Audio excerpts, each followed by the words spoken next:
5వ వచనంలోని, అంధకారంలో నుండి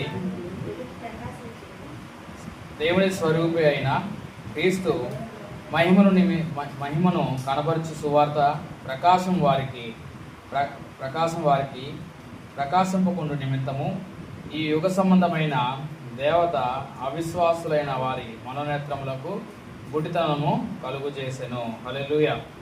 దేవుని ప్రియులరా, దేవుని యొక్క ప్రకాశమైన వెలుగు అది అందరికీ కలగాలని దేవుడు తన మాటలను, తన సువార్తను ఆయన భూమి మీద ప్రచురము పరిచారు. అయితే ఆ ప్రకాశమైనది కొందరికి కలగకుండా ఉండడానికి అపవాది ఏం చేస్తున్నాడంటే వారి మనోనేత్రములకు గుడితనము కలుగు చేస్తున్నారండి. హల్లెలూయా. కనుక మందరి జీవితంలోని మన జీవితం, ఆత్మీయ జీవితం ప్రకాశించబడాలి. ఈరోజు ప్రతి ఒక్కరిలో ఏదో ఒక చీకటి అనేది చోటు చేసుకుంటూ ఉంటుందండి. ఏమండి, ఏదో ఒక ప్రతి ఒక్కరి జీవితంలో చీకటి చోటు చేసుకుని ఉంటుంది. అయితే ఆ చీకటిని కూడా వెలుగుగా మార్చుకునే ప్రయత్నాలు మనం చేసేవారముగా ఉండాలండి. హల్లెలూయా. ఇంకా చీకటిని అలాగే పెట్టుకొని ఉంటే ఆ చీకటి ఇంకా అలాగనే ఉంటుందండి. అవి చీకటి ప్రకాశమైనదిగా మార్చుకునేటప్పుడు మనము వాక్యాన్ని ధ్యానించాలి, వాక్యానుసారంగా జీవించాలి, ప్రార్థనలు ఎదిగే వారముగా ఉండాలి. అయితే కొంతమంది ఆ చీకటిని ఇంకా అలాగనే ఇంకా ఉంచుకుంటూ, ఆ చీకటిని అలా ఇంకానే కొనసాగిస్తూ, ఆ చీకటిని ఇంకా ప్రేమిస్తూ, ఆ చీకటిని ఇంకా పెంచుకుంటున్న వారు ఎంతోమంది కనబడుతున్నారు. దేవుని ప్రియులారా, మనలో బైబిల్ దేన్ని ప్రకాశిస్తున్నట్టుగా చెప్పబడింది. బైబిల్లో ఉన్న లేఖనాలు ఇది ప్రకాశమైనది, ఇది ప్రకాశిస్తుంది అని దేని గురించి రాయబడిందని ఆలోచన చేయగలిగితే పేతురు మొదటి పత్రిక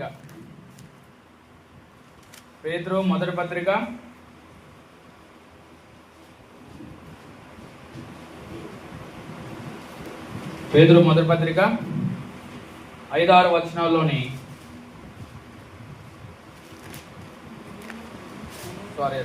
రెండవ పత్రిక 5-6 వచనాలు.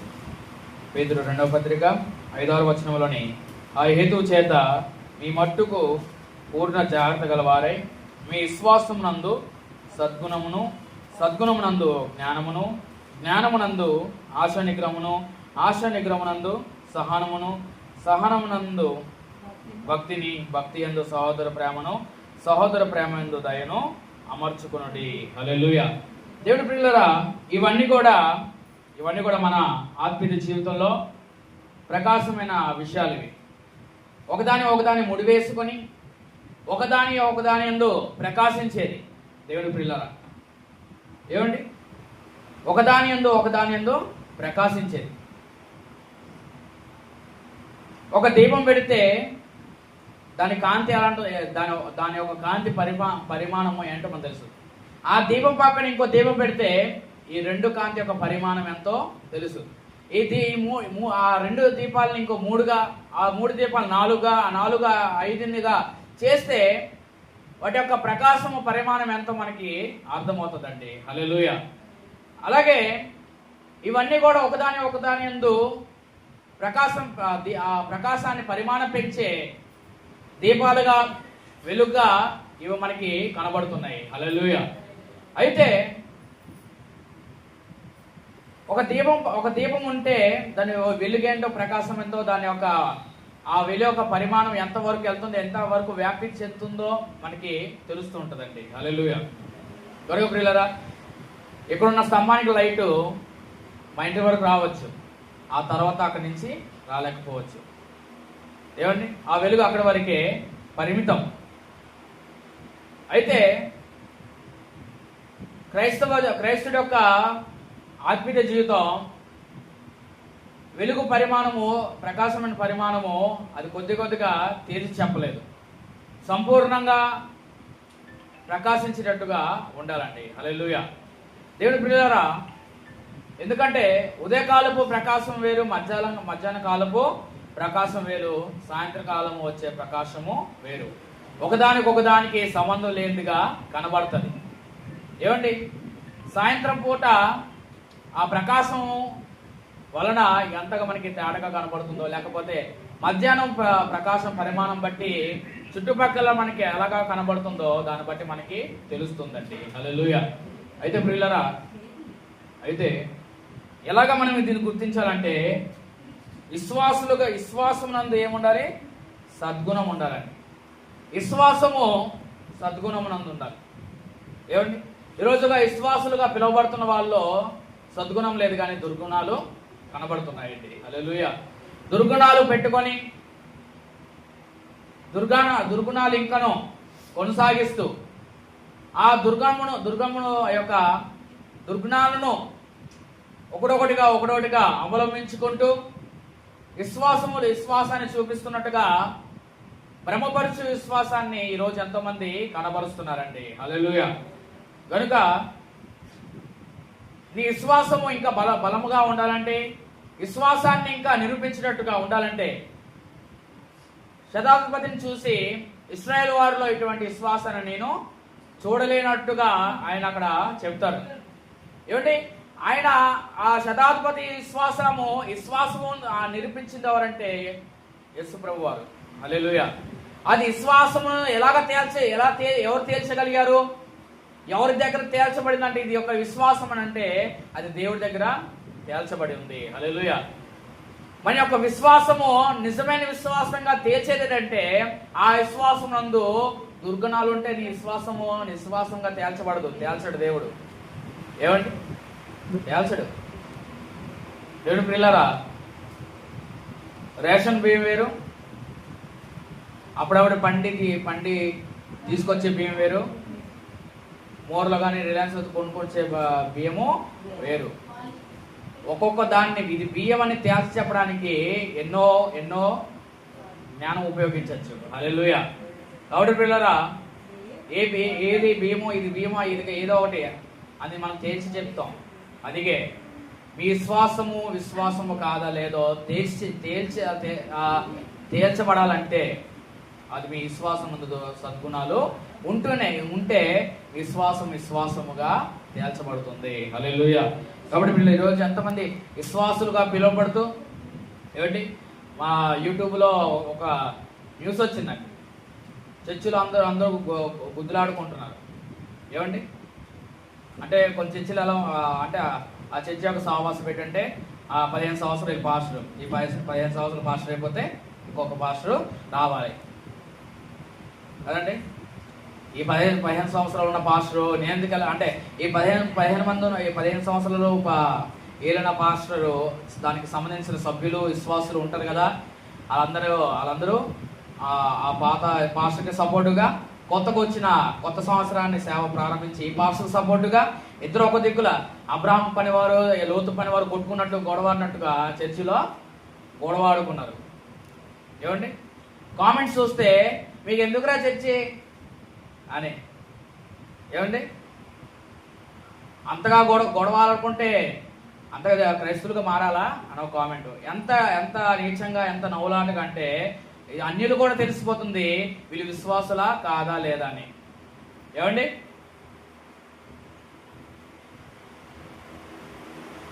ఎందుకు ఈరోజు విశ్వాసులుగా పిలువబడుతున్నారు. ఏదో విషయంలో గొడవలు ఎందుకు అవుతాయంటే జగడములు కావచ్చు, ఏదైనా కావచ్చు, అపవిత్రత కావచ్చు, లోకాశలు కావచ్చు. ఈరోజు విశ్వాసులుగా పిలువబడుతున్న వాళ్ళు కనబడుతున్నప్పుడు ఏమండి వాళ్ళందరూ కూడా విశ్వాసులుగా తేల్చబడలేరు. ఎవరు కూడా తేల్చి చెప్పలేరు. కారణం ఏంటంటే దుర్గుణాలు కనబడుతున్నంత వరకు మీరు విశ్వాసులుగా పరిగణించబడలేరు. హల్లెలూయా. మీ విశ్వాసము దేవుని ఎదుట కూడా విశ్వాసంగా దేవుడు ఎంచడు. ఏమండి, అబ్రాహాము విశ్వాసాన్ని దేవుడు దేనికి ఇచ్చాడు చెప్పండి. అబ్రాహాము విశ్వాసం దేనిగా ఇచ్చాడు? నీతికి ఇచ్చాడు.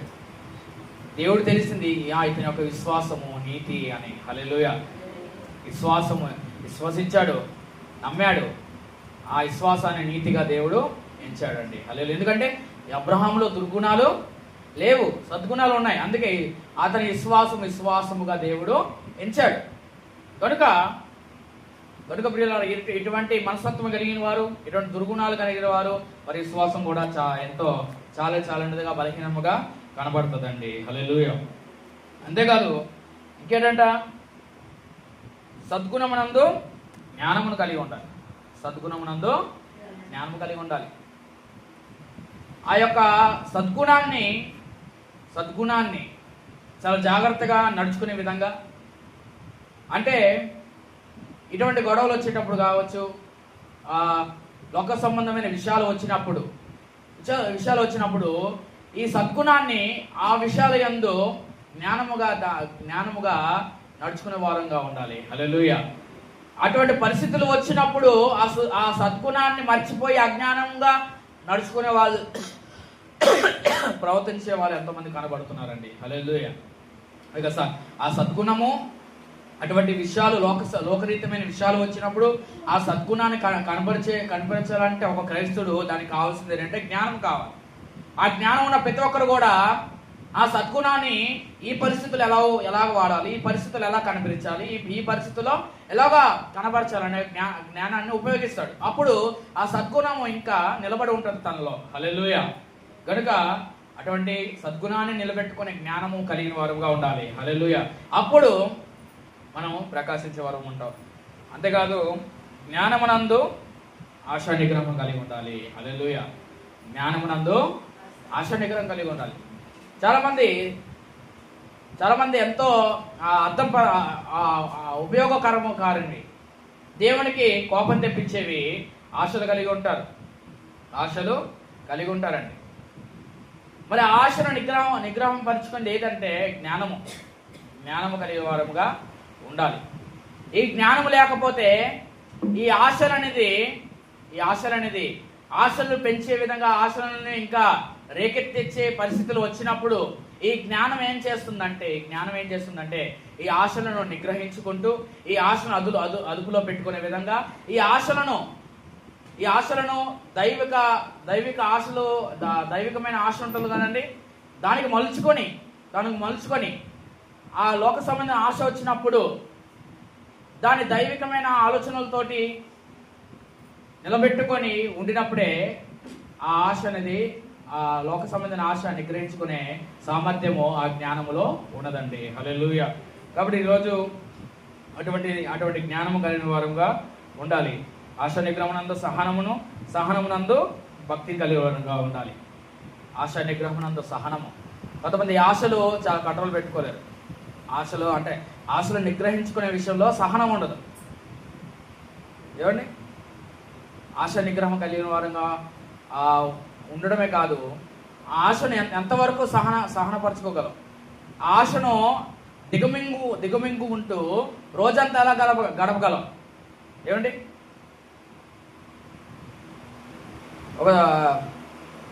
ఒక త్రాగేవాడు ఉదయం తాగకుండా సాయంత్రం వెళ్ళేసరికి ఎక్కడికి వెళ్తాడు అంటే అతని ఆశయందు సహనము ఎప్పటి వరకు? సాయంత్రం వరకే. అంటే తన ఆశని ఎంతవరకు సహనంతో బిగపట్టుకోగలడు అంటే కొందరికి సాయంత్రం వరకు ఉంటుంది, కొందరికి అసలు ఉన్నే ఉండదు. ఏమండి, కనుక ఈ లోక సంబంధమైన కోరికలు, ఆశలు, దేవునికి వ్యతిరేకమైన ఆశలు ఇవన్నీ కూడా వచ్చినప్పుడు అవి నెరవేర్చుకున్నట్లు ఏదైనా మనకి సహాయపడుతుంది అంటే సహనం అండి. అందుకే యోసేపు తన జీవితంలో తనకి కావాల్సిన పాపం తనకి ఎదురైనప్పుడు, తనకి యవనేచ్ఛలు ఉన్నా కూడా, యవన ఆశలు ఉన్నా కూడా ఆ ఆశలు ఎంతవరకు సహనంతో ముందుకెళ్ళాడు, జీవితాంతము సహనం కలిగి ఉన్నాడు అండి. హల్లెలూయా. అందుకే అంత పొజిషన్లోకి వెళ్ళాడు. సహనమందు భక్తిని గల వారుగా ఉండాలి. సహనమందు అంటే శ్రమలు వచ్చినప్పుడు, బాధలు వచ్చినప్పుడు, ఈ కష్టాలు బాధలు తట్టుకోలేక భక్తిహీనులుగా మారిపోతున్నారు. కారణం ఏంటంటే సహనం లేక. ఈ సహనాన్ని ఎవరైతే చూపిస్తారో, ఈ భక్తి చేయడానికి పూనుకునే వాళ్ళు ముందుకి శ్రమంలోకి వెళ్తూ ఉంటారు. అయితే భక్తి నిలవాలంటే ఈ భక్తి చేస్తున్న మనుషులు శ్రమలు తాకిడికి తట్టుకొని నిలబడాలంటే సహనం కలిగిన వారుగా ఉండాలి. ఈ సహనం అనేది, భక్తి అనేది మనకి ఎంతో కావలసిన వారుగా ఉంది. హల్లెలూయా. అదే కదా, భక్తి యందు సహోదర ప్రేమ యందు కలిగి ఉండాలి, సహోదర ప్రేమ యందు దయను కలిగి ఉండాలి. భక్తి చేస్తారు చాలా మంది, సహోదర ప్రేమ యందు ఉండదు. సహోదర ప్రేమ ఉండదు. ఈ రోజుల్లో సహోదర ప్రేమ ఎలాంటిది? ఏమండి, సహోదర ప్రేమ ఎలాంటిది? ధనం ఉంటే, ఏమండి, పలుకుబడి ఉంటే, ఏమండి, నటిస్తే, ఏమండి, నటన ప్రేమ చూపిస్తే, ఈరోజు అదేం చేస్తారు? సహోదరులు కాకపోయినా, అమ్మనాళ్ళు కాకపోయినా వారిదే ఎక్కువ ప్రేమ అన్నట్టుగా ఈరోజు ఎంతోమంది కనబరుస్తున్నారండి. హల్లెలూయా, కనబరుస్తున్నారు. ఏమండి, కనుక ప్రియులారా, క్రైస్తవులుగా మనం ఉన్నవారమే సహోదర ప్రేమతో నిలిచే వారముగా ఉండాలి. అప్పుడు అది భక్తిగా సహోదర ప్రేమ చూపిస్తూ భక్తి చేసే వారముగా ఉండాలి. అలాగే నువ్వు భక్తి చేస్తున్నట్టుగా ఎలాగ తేల్చబడుతుందంటే సహోదర ప్రేమ యందు నువ్వు కలిగి ఉన్నప్పుడు. హల్లెలూయా. ఆ సహోదర ప్రేమ యందు దయను కూడా మనం చూపించే వారంగా ఉండాలి. ప్రేమ ఉంటే పలకరించడము, ప్రేమ ఉంటే ప్రైజ్ లార్డ్ చెప్పడము, ప్రేమ ఉంటే ప్రార్థన చేయడం కాదు. కానీ ఆ కుటుంబం శ్రమల్లో ఉన్నప్పుడు, బాధల్లో ఉన్నప్పుడు, కష్టాలు ఉన్నప్పుడు కాస్త జాలి దయ చూపించాలి, ఉండాలి. పోతే పోనీలే అంటే ఉంటుందా? అది సహోదర ప్రేమ అనే లెక్కలోకి రాదు. సహోదర ప్రేమ లెక్క రాదండి. కనుక ప్రియులారా, సౌలు తనకి కీడు చేసిన యోనాతాను కుమారుడు, కాలు లేనివాడు మెఫీబోషెత్, ఎక్కడో దొరికితే తీసుకొచ్చి జరిగిన విషయాలన్నీ మర్చిపోయి దావీదు ఏం చేశారంటే అతనికి నివాసం ఇచ్చి అతనికి భోజనము పెట్టాడు. కానీ ఆ టైంలో శత్రువును కూడా తన కీడు చేసిన వ్యక్తి యొక్క మనవణ్ణి కూడా ఇంటికి పిలిపించి అతనికి భోజనము పెట్టించాడండి. హల్లెలూయా. వచ్చిన వాడు కూడా నీ ఇంటికి రావడం ఏంటి, నీ వల్లే మా నాన్న మా తాతయ్య చనిపోయారు, అసలు నీలాంటి వాడి ఇంటికి అడుగు పెట్టడం ఏంటి అని ఏమాత్రం ఆలోచన లేదండి. ఏమండి, కనుక అంటే అతను సౌలు కీడు చేసి తనకు కీడు తెచ్చుకున్నాడు, చనిపోయాడు. కనుక ఎవరి కీడు వాళ్ళే చెప్పండి, ఎవరి కీడు వాళ్ళే అనుభవిస్తారు. కనుక దాంట్లో ఎటువంటి, ఎందుకంటే సహోదర ప్రేమ లేని వాళ్ళు తోటి సహోదరు కీడు చేసి అతను కీడు తప్పకుండా అనుభవిస్తాడు, తప్పకుండా. హల్లెలూయా. కనుక ప్రియులారా, ఇవన్నీ కూడా మనల్ని ప్రకాశంలోకి నడిపించేది, మనల్ని ప్రకాశవంతముగా ఇవన్నీ కూడా చేసేవి. ఇవి ఒకటి ముడివేసుకొని ఒకదానికి కావాల్సిన ప్రకాశాన్ని పంచుకుంటూ ఇవి కూడా మనకి వాటిలో ఉన్న ప్రకాశం కూడా మనల్ని కూడా పంచిపెట్టేవి. దేవునికి మహిమ కలుగును గాక. హల్లెలూయా. కనుక ప్రియులారా, ఇటువంటి దైవికమైన మన జీవితంలో మనం కలిగిన వారంగా ఉండాలి. హల్లెలూయా. ఇంకో మాట చూడండి, రోమీయులకు రాసిన పత్రిక 12వ అధ్యాయం, రోమీయులకు రాసిన పత్రిక 12వ అధ్యాయం 2వ వచనం. రోమీయులకు రాసిన పత్రిక 12వ అధ్యాయం 2వ వచనంలోని, మీరు ఈ లోక మర్యాదను అనుసరింపక ఉత్తమమును అనుకూలమును సంపూర్ణమై ఉన్న దేవుని చిత్తమేదో పరీక్షించి తెలుసుకున్నట్లు మీ మనస్సు మారి నూతనమొకటి వలన రూపాంతరము పొందుడి. హల్లెలూయా. ఇంకొకటి మనల్ని ప్రకాశింపజేసేది ఏంటంటే రూపాంతర జీవితం. హల్లెలూయా. మనల్ని ప్రకాశింపజేసేది ఏంటి? రూపాంతర జీవితం. యేసు ప్రభు శిష్యులని అంటబెట్టుకొని ఎత్తైన పర్వతం దగ్గరికి వెళ్ళి అక్కడ ఆయన ప్రార్థన చేస్తున్నప్పుడు అక్కడికి మోషే, ఏలియా వచ్చినప్పుడు వాళ్ళు ఏదో మాట్లాడుకుంటూ అక్కడ సంభాషణ చేసుకుంటూ ఉన్నప్పుడు అప్పుడు యేసు ప్రభు అక్కడ ఏమీ ఉందంటే ఆయన రూపాంతరము చెందాడు. ఎలాంటి రూపాంతరము? ఆయన ముఖము సూర్యుని వలె ప్రకాశించిందంట. హల్లెలూయా. ఒక సూర్యుని ఆయన రూపాంతరం చెందినంటే ఒక ప్రకాశం వచ్చింది ఆయనలోకి. ఆయన ముఖంలో ఆయన రూపాంతరము ఒక ప్రకాశాన్ని సూర్యుని వల్ల ఒక ప్రకాశము అక్కడ ఆయనలోకి వచ్చింది. దీన్ని బట్టి మనం అర్థం చేసుకోగలుగుతాం, ఎవరైతే క్రైస్తవులుగా ఎవరైతే రూపాంతరం చెందుతారో, ఏమండి మధ్యన ఇన్స్టాగ్రామ్లో కావచ్చు, యూట్యూబ్లో కావచ్చు కొన్ని వీడియోలు వస్తుంటాయి. ఏమండి బెజవాడ మోడలింగ్ సాయి ఇంకా డి జూనియర్ డ్యాన్సరు, ఇద్దరు డాన్సర్స్ వీళ్ళందరూ కూడా వీళ్ళు తమ సాక్ష్యాన్ని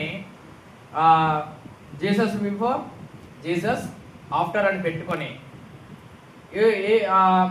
యేసు ప్రభు ముందు మా జీవితం, యేసు ప్రభు నమ్ముకున్న తర్వాత మా జీవితం అని పెట్టి ఒక సాక్షి రూపమైన ఒక వీడియో పెడతారు.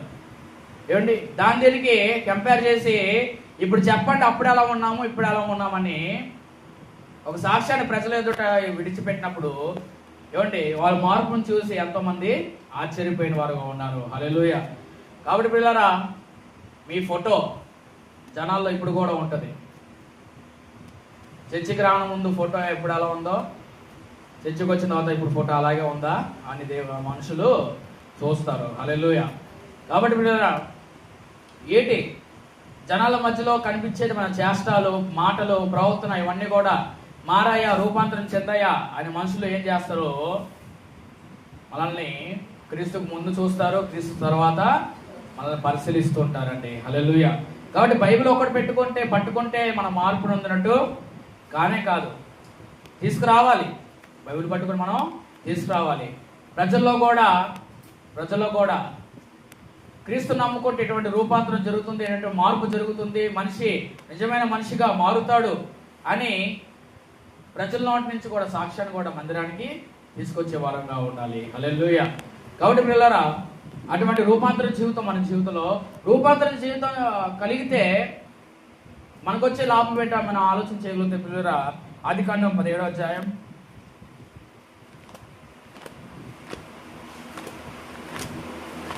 ఆదికాండం 17వ అధ్యాయం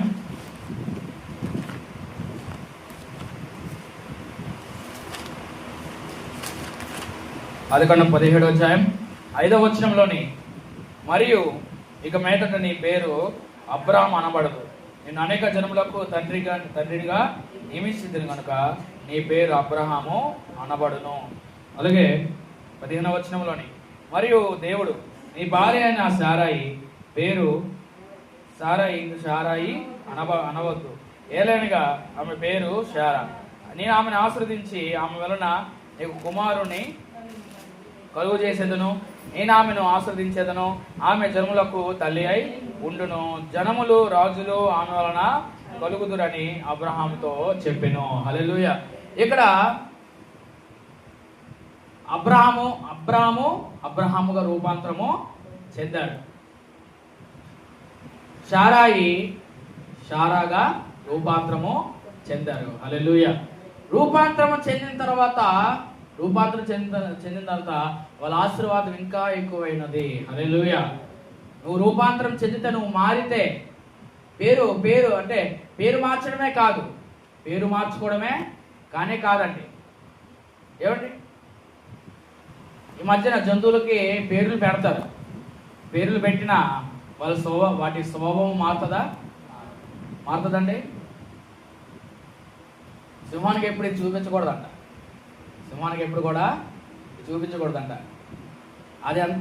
దాన్ని ఎంత కంట్రోల్ బెల్ట్ కేసి కట్టినా కూడా చూపించినా కూడా పొరపాటున ఇది చూసింది అనుకోండి, వెంటనే ఇటు ఒక్క పట్టేసుకుంటారండి. ఏమండి కనుక ఈరోజు అంటే వాళ్ళకి ముద్దుగా ఇంట్లోనే పెంచుకోవచ్చు, ఏదైనా చేసుకోవచ్చు, పేరు పెట్టి పిలుచుకోవచ్చు. కానీ ఒక టైంలోని వాటి యొక్క మనస్తత్వం వెంటనే మారిపోయి పెంచుకున్న వారి మీద దాడి చేసి చంపేస్తాయి కూడా. ఏమండి కనుక ప్రియులారా, ఈరోజు పేరు పెట్టుకున్నంత మాత్రాన స్వభావాలు, మనస్తత్వాలు, ఆలోచనలు ఏమాత్రం ఈరోజు మనిషిలో రూపాంతరము చెందట్లేదు. రూపం మాత్రం మారుతుంది, పేరు మాత్రమే మారుతుంది. కనుక ఇక్కడ వాళ్ళ జీవితాలు అంటే దేవుడు వాళ్ళ పేర్లు మాత్రం మార్చాడా? లేదే, పేర్లు మాత్రమే మార్చలేదు.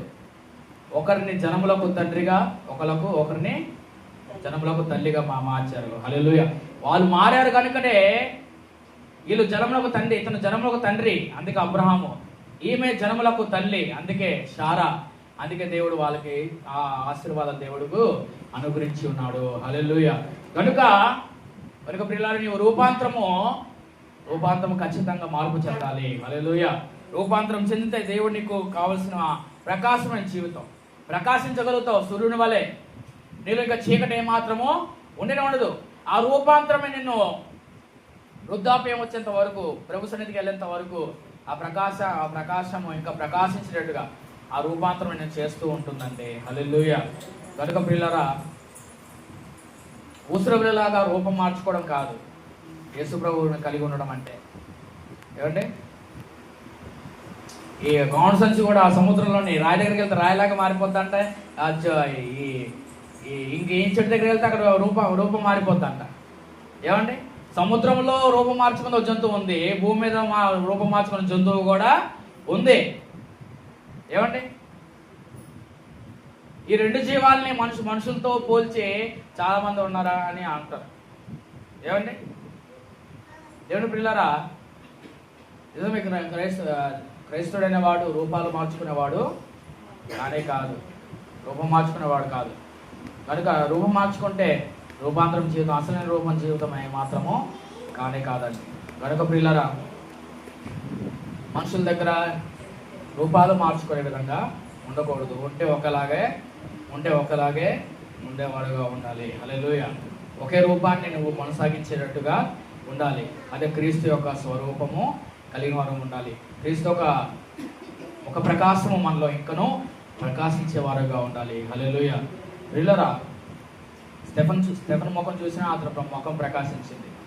పౌలు ముఖం చూస్తే సభలో ఉన్న వారందరూ కూడా ప్రకాశం, వాళ్ళ ముఖం చూస్తే ఒక ప్రకాశమైన వెలుగు వాళ్ళలో సభలో కూర్చున్న వారందరూ కూడా కనబడింది. కనుక నీ ముఖం చూస్తే ప్రజలు రూపాంతరం చెందినట్టుగా, నీలో ఒక వెలుగు ప్రకాశిస్తున్నట్టుగా ప్రజలు గుర్తించేవారుగా ఉండాలి. వెలుగులో ఉన్న వ్యక్తికే కనబడుతుంది చీకటి. ఆ వెలుగులో చీకట్లో ఉన్న వ్యక్తే ఇది వెలుగు అని గుర్తించగలుగుతాడు కదండి. చీకట్లో ఉన్న వ్యక్తికే వెలుగు ఎంత కనబడినా కూడా ఆ వెలుగు వచ్చేసింది అంటారు. గోలో ఏమైనా పరిస్థితి అనుకోండి, గోలో పడిన వాడు ముందుగా దేని ఎదుగుతాడు? వెలుగు ఎక్కడ ఉందో ఎదుగుతాడు. వెలుగు కనపడిన అంటే దొరికేసిన దారి అనేసి పైకెక్కి ఆ చిన్న బొక్కల నుంచి వెలుగు ఏం చేస్తాడు? పెద్ద వెలుగుగా ద్వారిగా వెలిగిస్తాడు. ద్వారం చేసుకుని బయటకు వచ్చేస్తాడు. కనుక నీ రూపాంతరం జీవితం నీ కుటుంబానికి ఒక వెలుగుకరమైన తప్పించుకునే దారిగా దేవుడు సమస్యల నుంచి, బాధల నుంచి, కష్టాల నుంచి బయటకు వచ్చే విధంగా దేవుడు నీకు ఆ రూపాంతరం వెలుగు నీకు సహాయము చేస్తుంది. ఈ కొత్తపాటి దేవుడు దీవించును గాక.